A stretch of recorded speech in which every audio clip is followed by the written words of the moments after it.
quando é nós, irmãos, é fácil de nós tomarmos a glória para nós. Por que é que eu estou falando isso? Porque em todo tempo a obra de Deus foi feita por Ele.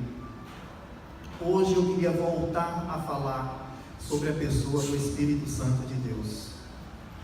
Vocês sabem que Deus, Ele não nos deixou sozinhos. O Senhor Jesus, antes de partir, Ele disse para os discípulos: eu não vos deixarei órfãos. Eu não vou deixar vocês sozinhos. Eu sei que às vezes parece que estamos só. Parece que Deus se esqueceu de nós, ou então está se cumprindo aquilo que Ele diz em Isaías 45:15. Isaías reclama de Deus e diz assim: na verdade, Tu és um Deus que te esconde, ó Senhor Jeová. Um Deus que se esconde, Às vezes quando eu falo isso para algum irmão, ele chega a se assustar. Não, Deus não se esconde, não. Alguns já me falaram assim, alguns não, muitos já me falaram assim. Mas existe um momento sim que Deus se esconde. Existe um momento que parece que Ele está em silêncio. Você vai encontrar isso várias vezes na Bíblia. Por isso não se assuste. Principalmente quando você está passando por tribulação. Você começa a dizer: meu Deus, onde está Tu? Vai fazer igual o trabalho, Onde está Tu, Aleluia! Meu Deus, onde Tu estás? Parece que o céu é de bronze, como algumas passagens da Bíblia falam. Mas o momento de prova é somente para provar os nossos corações. Ele mesmo diz em Deuteronômio para o povo de Israel: olha, foi eu que levei para o deserto de vocês. Ou foi eu que levei vocês para o deserto, para vos provar, para vos testar, para saber o que existia em vossos corações. E deixei vocês passarem dificuldades e necessidades. Olha, que coisa, irmãos? Não, isso não é de crente não, Isso não é de Deus não, Mas a gente precisa entender o caráter divino. E quando Ele nos prova, vamos orar assim: que quando me provares, Senhor, vamos orar assim? Que quando me provares, Senhor, ache o melhor dentro de mim. Amém. Amém? Isso traz uma alegria tremenda, em saber que mesmo quando Ele se esconde, Ele está me olhando. Amém? E eu queria que nós abríssemos as nossas Bíblias, por favor. Isso aqui é outra coisa que me assusta, Como é difícil a gente compreender esse negócio aqui. 1 Coríntios 3, 16 e 17. 1 Coríntios 3, 16 e 17.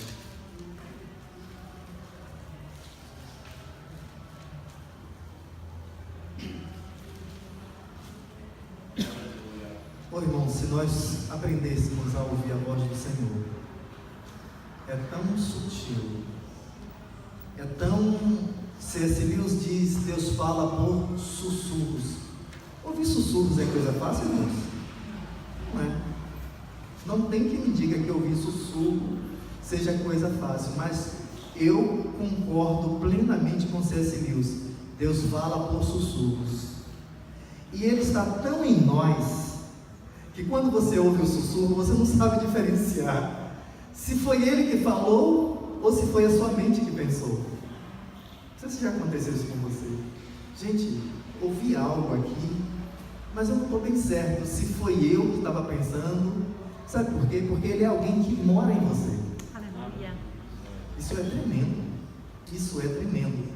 Então, Paulo, escrevendo aos crentes em Coríntios, ele diz assim: não sabeis vós que sois santuário de Deus e que o Espírito de Deus habita em vós? Espera aí. Ei, uma coisa me chamou a atenção aqui agora. Paulo está falando com os crentes de Coríntios sobre o Espírito de Deus que habita neles. Espera aí, quem mais conhece do Espírito de Deus senão os crentes de Coríntios? Tinha alguma igreja mais carismática do que a igreja de Coríntios, irmãos? Não. Nenhuma igreja era tão carismática como a igreja de Corinto.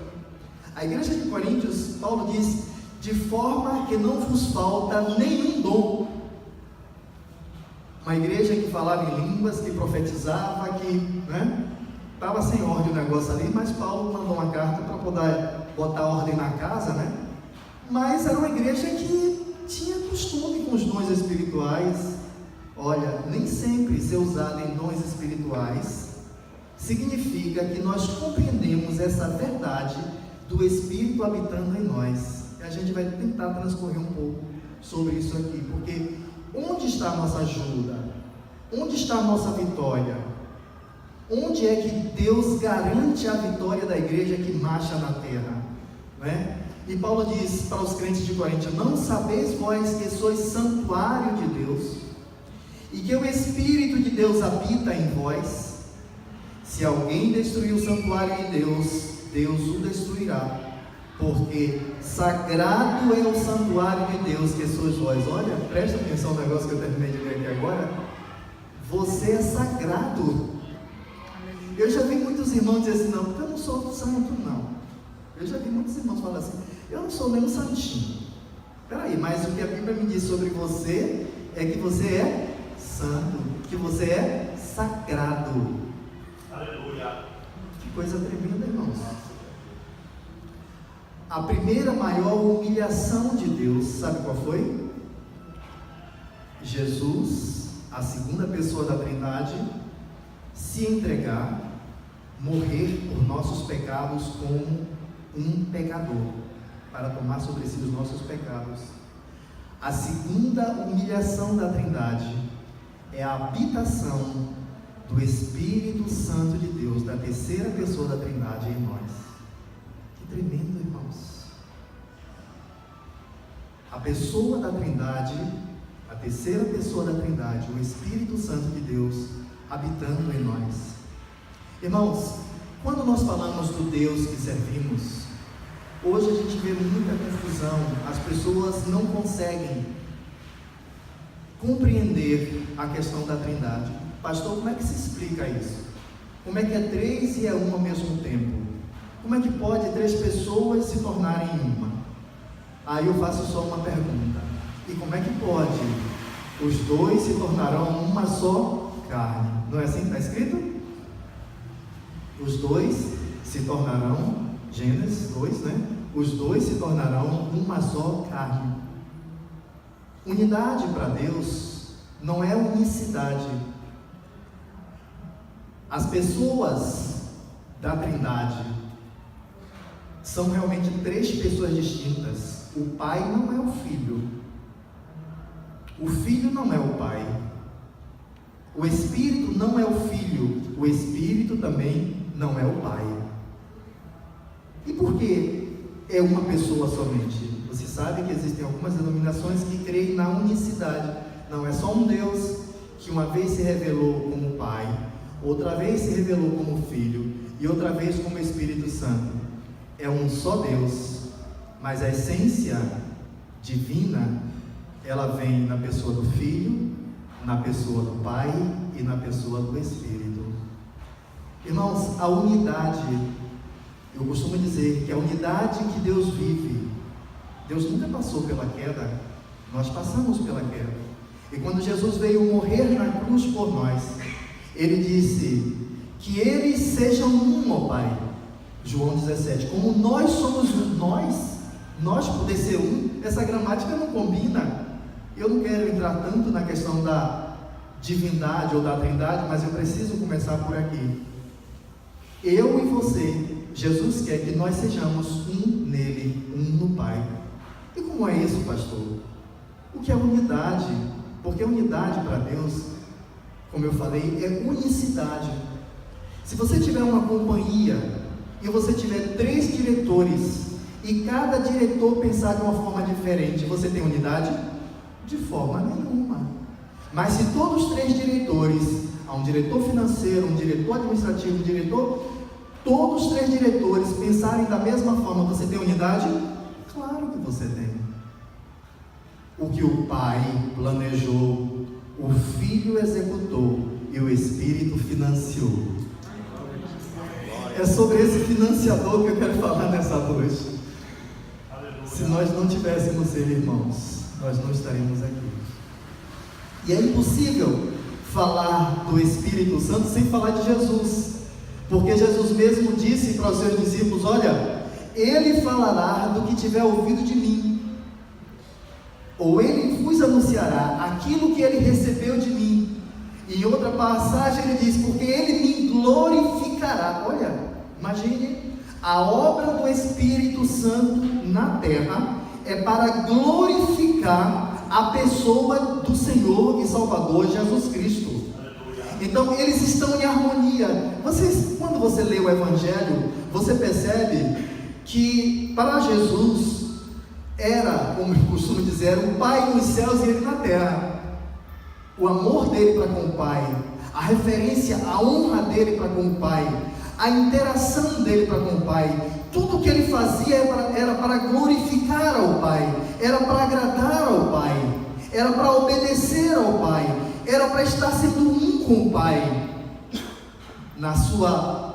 No seu momento de maior desespero, de angústia e de dor, ele orou ao Pai: Pai, se possível, passa de mim este cálice. Mas porque ele sabia que ele tinha que obedecer o Pai em tudo, para não fugir dessa unidade, ele reflete e diz: todavia não seja feito a minha vontade, mas a tua vontade, ó Pai. Isso é unidade, é estarem no mesmo pensamento, no mesma comunhão, no mesmo espírito, não é? Na unicidade. Os apóstolos não tinham dificuldade com a doutrina da Trindade, mas é interessante que a igreja de hoje tem dificuldade para compreender. Não, aí faz uns gráficos, aí quer falar sobre o gelo, a água em 3 estados diferentes. Nada disso. São 3 pessoas em unidade. É um Deus, porque o que o Pai planeja, o Filho executa e o Espírito financia. Por que eu digo financia? Porque o poder para realizar a obra vem dele. Aleluia. Quando o Pai estava criando o mundo, o grande Elohim, o Criador, Aleluia. Glória a Deus. ele diz no capítulo 1, no versículo 2, no princípio, versículo 1, criou Deus os céus e a terra. E a terra se tornou sem forma e vazia. Versículo 2: e o Espírito do Senhor pairava sobre a face do abismo. Esse pairar sobre a face do abismo, o Espírito do Senhor, já não é mais Elohim. No princípio criou quem? Elohim.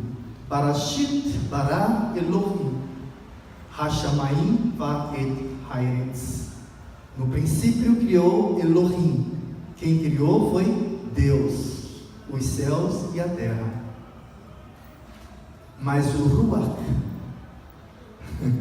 não é o Elohim, mas é o Elohim. Vocês compreendem isso? Mas é o Elohim, porque o Espírito também é Deus. É uma pessoa, porque ama, tem vontade, tem sentimento. Paulo, escrevendo a Coríntios, ele diz que ninguém conhece a mente de Deus senão o Espírito de Deus, que perscruta, que conhece, que sonda a mente de Deus.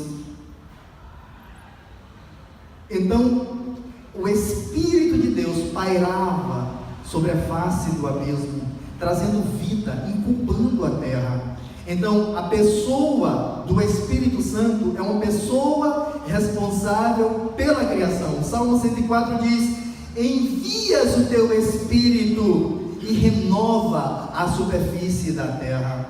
Quem faz brotar as plantas? Quem dá vida à semente que você joga sobre a terra?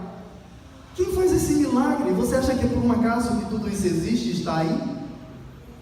Existe um poder, existe uma força, e não é um poder impessoal. Aqui eu quero chamar a atenção. Não é uma força impessoal, é o poder de uma pessoa, é uma força de uma pessoa, é a autoridade de uma pessoa, que por um milagre faz brotar os campos e surgir alimento para nos alimentar e preservar a criação. São as belezas de Deus, são as maravilhas do Pai, aquilo que Ele já estabeleceu por suas leis e permanece em operação. Então nós vemos que o Espírito de Deus, ele agiu na criação, como age também na sustentação da terra, na preservação da natureza. O Espírito de Deus também ungiu os profetas. Pedro diz: porque nenhum profeta falou de vontade própria, mas eles, inspirados por Deus, falou aquilo que estava determinado a falar. Então os profetas, eles não falaram por si mesmos, eles cumpriram a vontade de Deus, segundo a inspiração que receberam, para falar, para escrever aquilo que certamente haveria de acontecer, ou ainda posso dizer, ainda acontecerá. Parte já aconteceu, mas parte ainda está para acontecer. Hoje à noite eu estava meditando. Uma vez eu ouvi uma pessoa dizer que quando Davi recebeu a notícia de que Saul tinha sido morto, aquele homem que chegou até Davi, achando que Davi ia dar um grande prêmio a ele, porque ele trazia a coroa de Saul, e a notícia de que Saul estava morto. Vocês sabem que Saul por várias vezes tentou matar Davi, e para muitos, Davi teria Saul como inimigo. E eu já vi alguns comentadores na atualidade dizer que Davi matou aquele homem, ou mandou matar aquele homem, para dizer que ele não teve nada a ver com a morte de Saul. Olha, é muito absurdo, porque o próprio Davi teve pelo menos 3 oportunidades bem claras de matar Saul. Uma vez, Saul estava em uma caverna fazendo suas necessidades e Davi viu, ele não viu Davi, e Davi não fez nada com Saul. Outra vez, Saul estava dormindo, Davi chegou para os homens que guardavam Saul, tomou as armas e gritou da outra montanha: é assim que vocês estão guardando o ungido do Senhor? E quando Davi recebeu aquela notícia de que Saul tinha sido morto por aquele próprio homem, porque ele cogitou para saber o que tinha acontecido, e o homem confessou que ele mesmo ajudou Saul a se matar. E sabe o que é que Davi falou para aquele homem? Você não tem temor de você, com seus próprios lábios, dizer para mim que você matou o ungido do Senhor? Presta atenção, o que Davi respeitava não era simplesmente a pessoa de Saul, mas era, apesar de Saul viver erradamente, era a unção, o espírito que estava sobre Saul, o espírito que ungiu Saul para ser rei. A Deus Davi temia, e por isso Davi nunca levantou a mão contra Saul. Então, nos homens do passado, mesmo aqueles que algumas vezes andaram errado, como foi o caso de Sansão, o Espírito de Deus agia, fazendo com que Sansão fizesse coisas esplêndidas. Davi foi outro homem ungido por Deus e fez coisas tremendas. Sabe, irmãos, quando o homem incrédulo da nossa época não crer naquilo que Deus pode fazer, ou no que Deus fez no passado, é simplesmente para se cumprir uma palavra de Jesus Cristo que diz: o mundo não conhecerá, mas vocês conhecerão, porque eu virei para vocês e habitarei em vocês. Os homens não têm o Espírito de Deus, os homens não conhecem o Espírito de Deus, não sabem o que o Espírito de Deus é capaz de fazer. Você tem o Espírito de Deus, você conhece o Espírito de Deus, e você sabe que o Espírito de Deus é capaz de fazer coisas tremendas nas nossas vidas e ainda na nossa atualidade. Creia nisso, creia nisso. A minha esperança é que eu não estou só. A minha esperança é que eu estou trabalhando em parceria com alguém que é muito poderoso. Eu e ele somos maiores do que o mundo. Eu sozinho não sou nada, mas eu e ele somos maiores do que o mundo. Acredita nisso? Amém. Amém? Glória a Deus. Então, o Espírito de Deus operou nos patriarcas, o Espírito de Deus operou na vida de Jesus. Existem algumas coisas da vida de Jesus que parecem absurdo para nós. Se eu disser, usar como exemplo aqui, se eu disser aqui agora para vocês, Jesus nunca curou ninguém, Jesus nunca expulsou o demônio, você vai dizer: isso é um absurdo, pastor, a Bíblia está cheia de milagres de Jesus Cristo. Eu quero começar a dizer para você, o nascimento de Jesus se deu por obra de quem? Do Espírito. O ministério de Jesus se deu pela obra de quem? Do Espírito. Ele, em Lucas 4, ele cita Isaías 60, porque o Espírito de Deus me ungiu. Olha, se Jesus não fosse ungido pelo Espírito de Deus, ele não faria nada. Mas ele foi ungido pelo Espírito de Deus para executar a obra de Deus na terra. Se você quer fazer a obra de Deus na terra, precisamos ser ungidos pelo Espírito Santo de Deus. Amém. Irmãos, eu tenho muito receio da igreja da nossa atualidade. Tenho muito receio. Estamos muitas vezes fazendo as coisas. A semana passada eu estava vendo um congresso de missões que vai acontecer em São Paulo, e tem uma parte do congresso que as mulheres, na maioria, que serão as preleitoras. Conheço algumas delas, mulheres de Deus, na verdade. Mas eu achei impressionante os comentários, como alguém escrevia ali, falando: olha, aí ó, fulana que deveria estar ali, na frente, né, empoderada, né, como diz hoje, né, empoderamento, né, acho que não tem outra palavra aí, né, na atualidade, né. Então todo mundo quer ser poderoso, irmãos. Nós não somos os poderosos, só tem um que tudo pode. Sozinhos nós somos derrotados.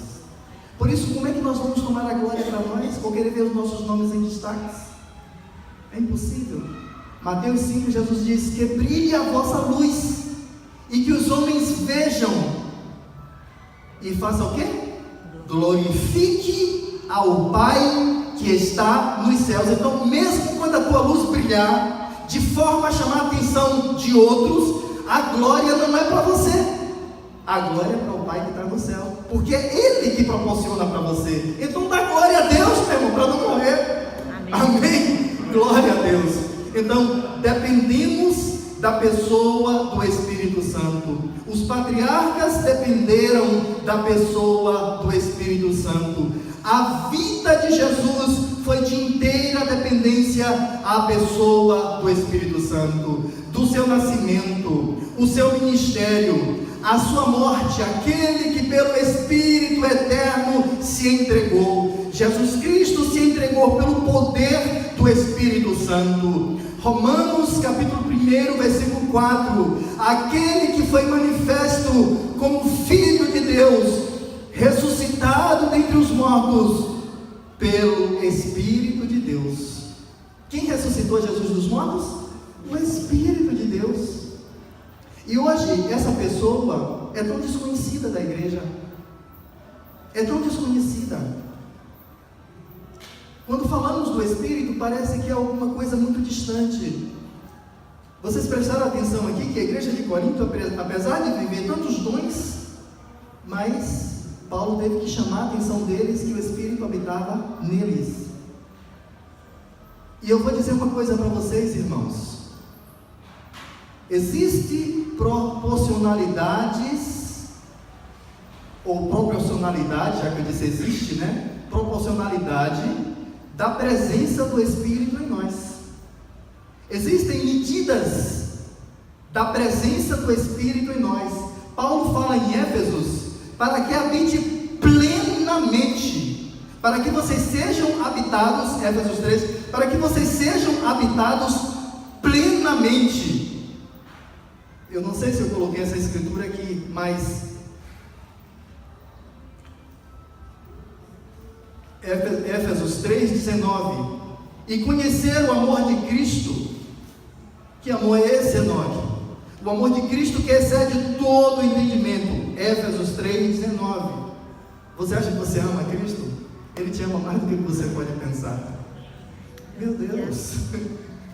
Você acha que ama o Senhor? O amor dele excede o teu entendimento. Para que sejais o quê? Cheios até a inteira. Deixa eu ler pela versão aqui, tá certo? Pela minha versão, né? Até a inteira plenitude de Deus. Cristo em nós, esperança da glória. Existe proporção de você estar na presença do Espírito e o Espírito de Deus em você. E a nossa obrigação é buscar a presença de Deus em nossas vidas. Eu costumo dizer que o primeiro fogo, depois do tabernáculo ser construído e o altar ter sido aceso, o primeiro fogo Deus mandou dos céus. Mas depois os sacerdotes tinham que pegar o machado, não era assim? E buscar lenha, armazenar lenha e colocar fogo, e colocar fogo. Como é que a gente coloca fogo, pastor? Como é que a gente busca essa presença? Jesus, antes de partir, ele disse para os discípulos: eu vou dizer uma coisa para vocês, prestem atenção, tá? Não saia, eu sei que eu estou mandando vocês irem pregar, e por todo o mundo, mas não saia de Jerusalém até que vocês sejam cheios do Espírito. Até que vocês sejam cheios do Espírito. Vocês não saiam, porque vocês não vão ter competência para fazer esta obra. Em outras palavras, eu queria dizer isso. Não queira fazer a obra de Deus sem estar cheios, sem receber a pessoa do Espírito Santo e sem estar plenamente cheios. No dia de Pentecostes diz que eles estavam tão cheios do Espírito que as pessoas que estavam vendo aquilo ali, que vieram de vários lugares do mundo, acharam que eles estavam o quê? Bêbados. Eu separei uma passagem aqui, a passagem de Filipe. Quando Filipe vai até Samaria anunciar o Evangelho depois da morte de Estevão, há uma perseguição muito grande e alguns discípulos, alguns irmãos saem pregando o Evangelho. Às vezes Deus quer que a gente fique falando de Jesus e a gente não fala, e aí tem que vir perseguição. Meu Deus, não faz isso com essa igreja não, Pai. Dai-nos esse fogo, essa tocha, dai-nos esse poder e essa autoridade para pregarmos em tempo e fora de tempo. E ele foi pregar em Samaria, e em Samaria ele encontrou um homem que era um feiticeiro, e se julgava que aquele homem era uma grande autoridade vinda da parte de Deus, porque aquele homem, Simão, fazia coisas prodigiosas. Mas quando ele começou a ver Filipe pregando o Evangelho, ele notou que muitas pessoas eram curadas, que muitas pessoas eram libertas de demônios.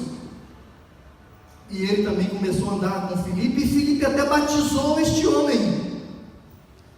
E aí a igreja mandou Pedro e João para ajudar naquele trabalho ali. E quando chegou ali, Pedro descobriu que eles ainda não tinham recebido o Espírito Santo. E Pedro e João começou a orar por aquelas pessoas, impor as mãos sobre aquelas pessoas. Funciona, viu, irmãos?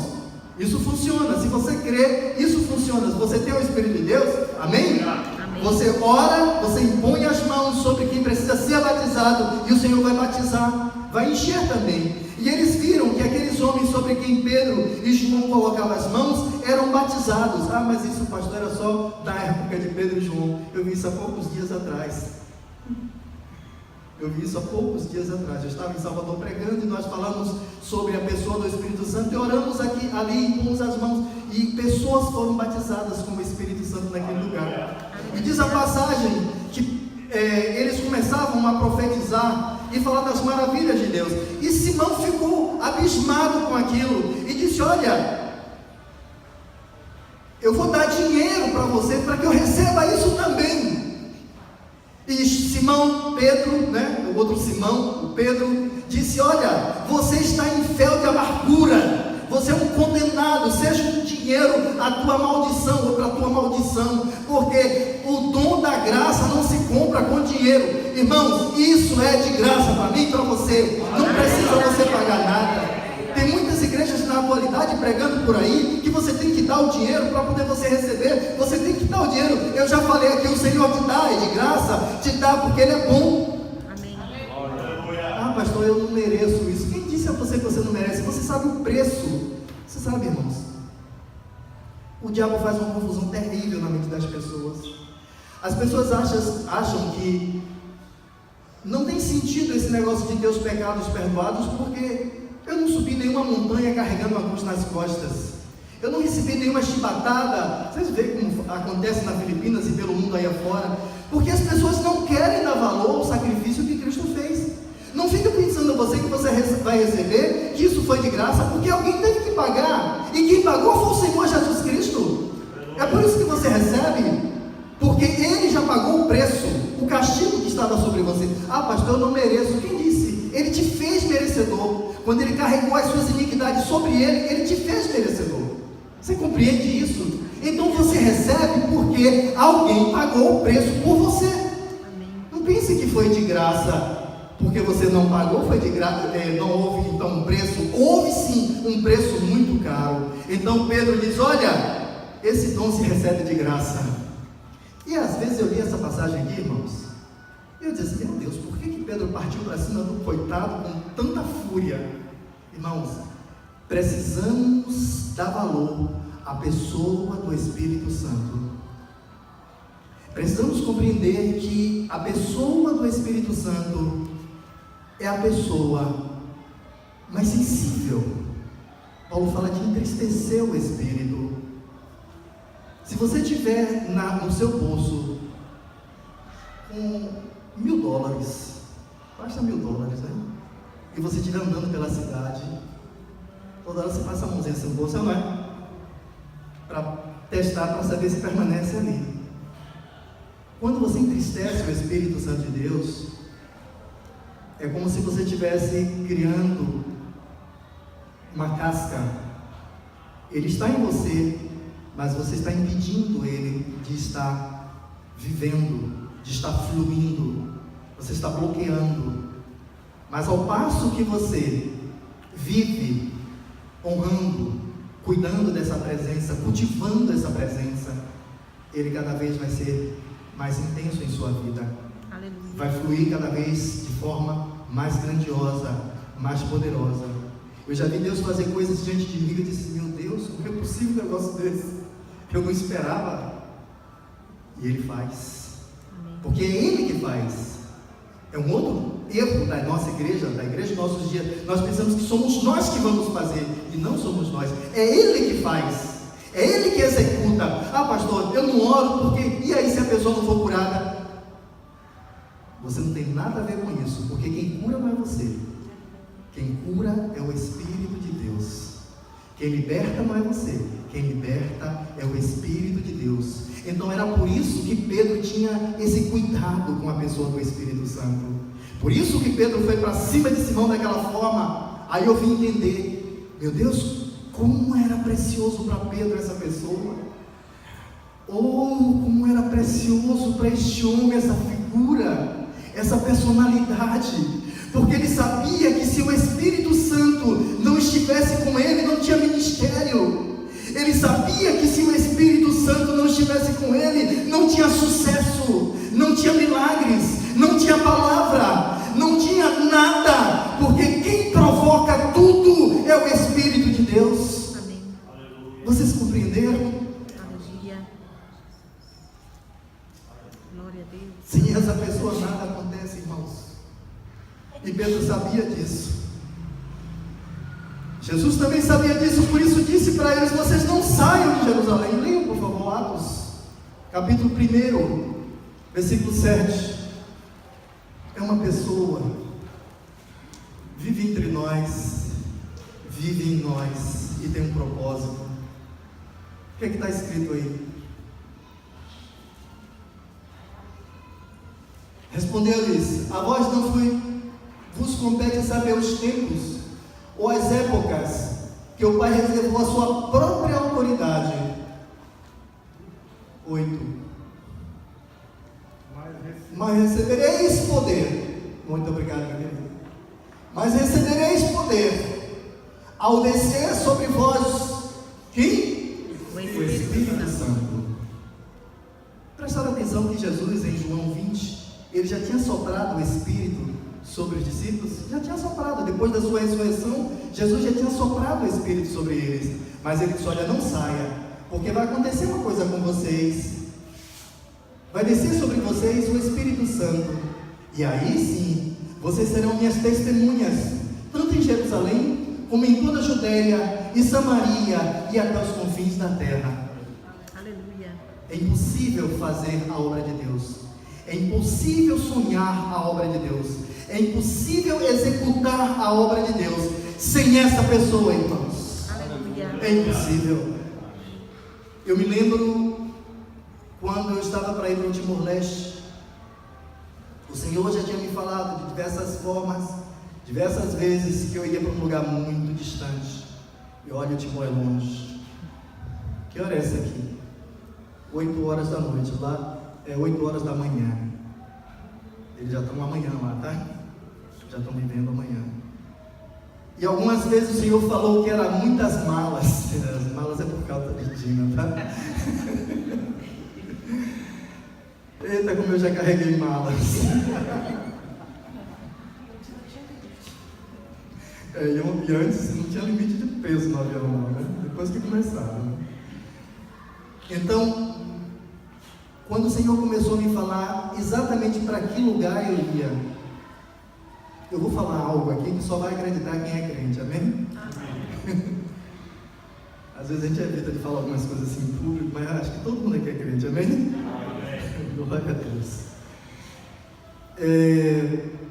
O Senhor começou a me levar no Timor antes de eu ir no Timor. Como é que é isso, pastor? O Espírito faz isso. Paulo disse que ele teve visões. Eu não gosto de contar muito essas coisas, porque aí tem irmãos que querem ir para o monte, quer ser transfigurado, né? Tem algumas coisas que eu evito contar, mas Deus faz, irmãos. Não é aquilo que a nossa alma quer e deseja, é você ter um propósito de vida. Oh, que coisa gloriosa, irmãos.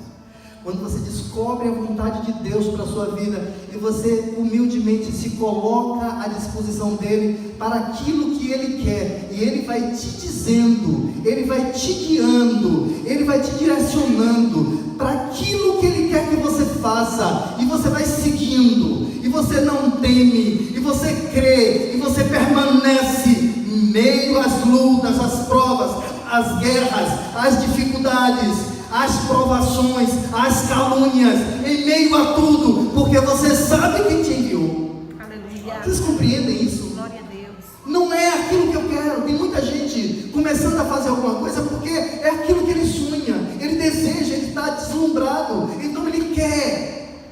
Deus não tem nada a ver com isso, mas aquilo que o Pai determinou, aquilo que o Pai escreveu pela sua própria vontade, ele vai financiar. Ele vai fazer acontecer. Eu estou falando aqui, irmãos, de experiência, de viver. E aquilo para mim foi melhor do que qualquer escola de missões que eu tivesse passado. Apesar de eu já ter feito teologia e ter frequentado aulas de missões, mas Deus me fez ir várias vezes ao Timor. As aldeias de pescadores, Dina se lembra disso, eu contava para ela como era a paisagem, como eram as pessoas, as características das pessoas, o caráter, a maneira, a pastora que nos receberia lá. O Espírito Santo de Deus é que financia isso, irmãos. Vocês creem que Deus tem uma grande obra para fazer em nosso meio? Amém. Eita! É porque pastor Enoque quer. Aquilo que Deus assinou, aquilo que ele carimbou, ele executa. Aleluia. Glória a Deus. Não tem homem, não tem criatura, não tem, porque a vontade de Deus ele faz. O Espírito de Deus faz isso. Ele nos guia a toda a verdade. Nos idos de início de 1900, Rua Azusa, na Califórnia, Los Angeles, Deus começou um avivamento muito grande. O Espírito de Deus quer fazer coisas igual em nossos dias. Amém. Pessoas que a 4, 5 quadras de distância de onde estava aquela igreja não podia passar, não podia andar, pela presença do Espírito que envolvia aquele lugar. Vocês acreditam nisso? Amém. Antes de eu chegar no Timor, Deus me mostrou uma pessoa. Primeiro secretário, já faleceu este homem. O primeiro secretário do maior partido político. E Deus colocou aquele homem em meu caminho quando eu cheguei ali. Mas a vida daquele homem Deus tinha mostrado antes de eu chegar lá. A maneira como ele seria liberto. Um homem que só pensava em matar, um homem de um partido totalmente vermelho, que tudo que nós conversávamos com ele, temos que exterminar, temos que matar essa raça. Não é porque você está de vermelho não, viu? Mas, infelizmente, temos esses pensamentos, essas ideologias, e nós íamos falando da palavra de Deus para aquele homem. Impressionante, até o lugar onde eu evangelizava ele, ele era uma pessoa de muita cunho político, e ele morava justamente na Rua das Embaixadas, e a maneira como Deus me mostrou foi justamente o lugar onde eu nunca tinha ido. Deus me mostrou a rua que ele morava. E aconteceu que ele nunca quis se dobrar ao Evangelho, a Cristo Jesus. Faltando poucos dias para ele morrer, ele contraiu uma enfermidade. A filha dele me encontrou e disse: Pastor Enoque, meu pai quer te ver. E eu disse: prontamente eu vou lá visitá-lo. E eu fui visitar o professor, era assim que nós chamávamos ele. E eu comecei a conversar com ele: professor, não tem mais nada para eu explicar para o Senhor, porque tudo que eu deveria te falar sobre o Evangelho e a pessoa de Cristo Jesus eu já te falei. A única coisa que está faltando é o Senhor tomar uma posição. Você sabia que tem crentes, eu falei isso aqui a semana passada e vou falar outra vez. Não se desgaste, irmãos, com quem está com o coração empatecido contra o Evangelho, mas se desgaste por aqueles que o Espírito já começou a tocar. Tenha sabedoria para fazer a obra de Deus. E ele disse: eu sei, pastor, eu preciso tomar uma posição, e foi justamente por isso que eu vos chamei aqui. Aí eu disse: o senhor aceita Jesus como seu Salvador? Ele disse: aceito. Eu disse: então eu vou orar pelo Senhor. E orei por aquele homem. E menos de uma semana ele passou para a eternidade.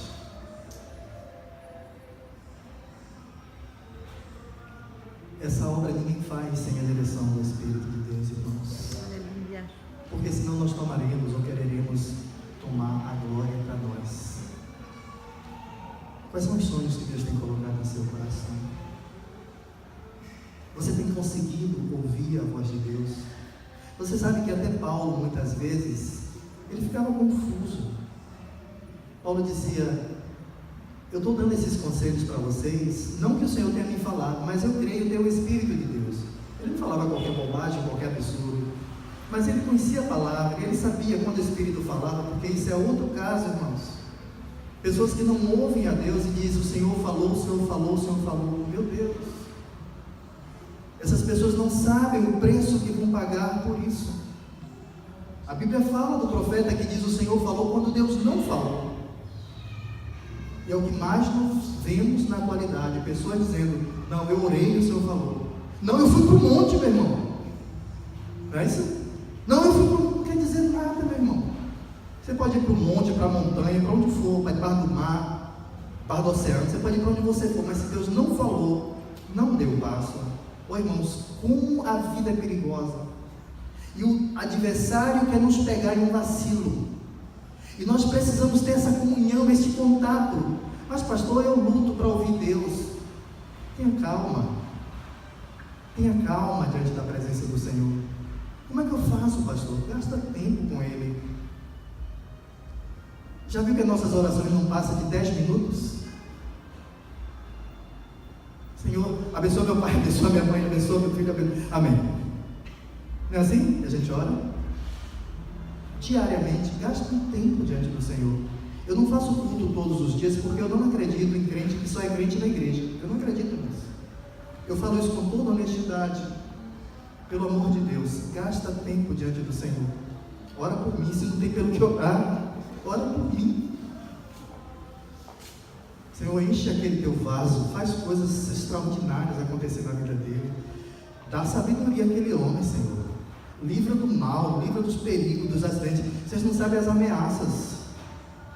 Quando eu estava ali na Suíça, os espíritos vinham: você vai começar a igreja aqui, eu vou te acabar aqui, vou te destruir. Eu não estou falando isso aqui para botar medo em vocês, não, porque maior é quem está conosco. Deixa eu falar um segredo para vocês, irmãos.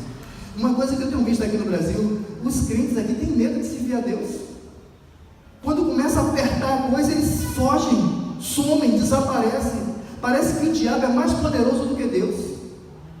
Deixa eu falar um segredo para vocês. Eu passei por provas profundas no Timor. Eu já vou terminar. Eu passei por provas profundas no Timor. Provas de me deixar morto. E Deus me fez ler o livro de Jó. Não foi uma vez só, várias vezes.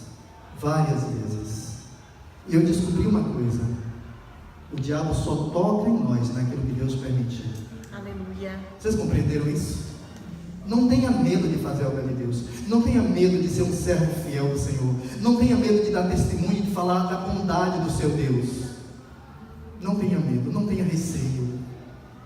Porque o povo de Israel, até hoje, mesmo sem crer no Messias, mas eles não creem que o adversário pode fazer qualquer coisa se Deus não permitir.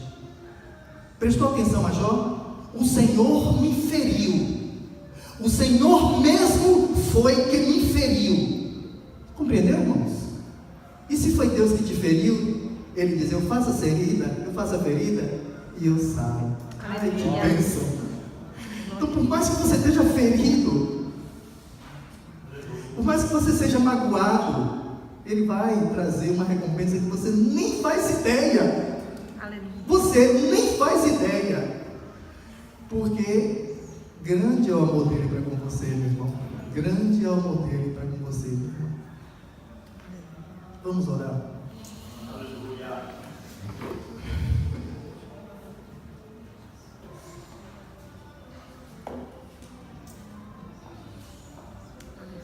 Pai, eu sei que existe muito mais. Eu sei que existe muito mais. Eu sei que todo bloqueio está em nós mesmos, por não te conhecer, por não saber. Dai-nos essa sensibilidade, dai-nos esse entendimento, dai-nos essa sabedoria. A tua palavra nos diz que a sabedoria do mundo não agrada a Deus, é satânica. Mas nós pedimos a sabedoria que vem pelo teu Espírito Santo. Nos ajuda, Pai, nos ajuda. Ajuda-nos a viver na dimensão do teu Espírito, a nos banharmos neste rio, a bebermos, a termos sede de Ti, Senhor, a renunciarmos a nós mesmos, ao nosso intelecto, à nossa competência, à força da nossa alma. Ajuda-nos, por amor ao teu santo nome. As mesmas coisas que o Senhor fez no passado, o Senhor quer fazer em nossos dias, mas nós estamos tão cheios de nós, Senhor, abalizados em nós mesmos, temos como referência nós mesmos. Abre os nossos olhos para te ver, abre os nossos olhos para ver o desejo do teu coração, da proporcionalidade do que o Senhor quer fazer em nossos dias. Usa cada filho teu, Senhor, usa esta igreja para a glória do teu nome. Ajuda-nos a ser humildes aos teus pés, a nos apresentarmos como mortos, Senhor, para que o Senhor viva plenamente em nós, e assim queira fazer milagres e maravilhas, expulsar demônios, operar libertação, operar cura, conhecimento de Ti, do Teu reino, Senhor, e da Tua vontade. Ajuda os Teus filhos que estão passando por dificuldades, Pai. Ajuda eles a atravessar com alegria, com louvor nos lábios, pois o Teu convite é que nós nos alegremos. O Senhor que promete é Deus que não falha, promete e garante a promessa. Ajuda-nos a nos alegrar em meio aos conflitos, às tempestades, às adversidades, a estarmos dispostos, ó Pai, a nos entregarmos de corpo e alma a Ti, com todo o nosso coração, na inteireza do ser que somos, para que plenamente o Senhor habite em nós, para a glória do nome de Jesus, por isso oramos. Amém.